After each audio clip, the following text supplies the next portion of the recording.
بسم اللہ الرحمن الرحیم۔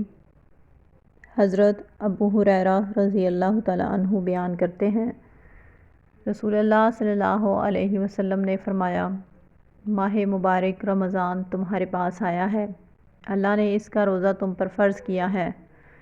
اس میں آسمان کے دروازے کھول دیے جاتے ہیں، جہنم کے دروازے بند کر دیے جاتے ہیں اور سرکش شیاطین بند کر دیے جاتے ہیں۔ اس ماہ میں ایک رات 1000 مہینوں سے بہتر ہے۔ جو شخص اس کی خیر و بلائی سے محروم کر دیا گیا تو وہ ہر خیر و بلائی سے محروم کر دیا گیا۔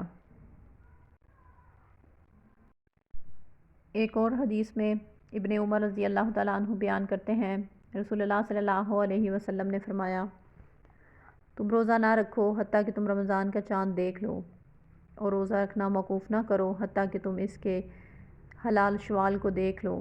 اگر مطلع ابرالود ہو تو اس کے لیے 30 دن کا اندازہ کر لو۔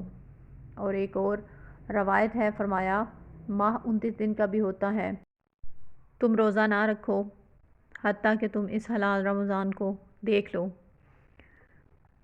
اور اگر مطلع ابرالود ہو تو پھر 30 کی گنتی مکمل کر لو۔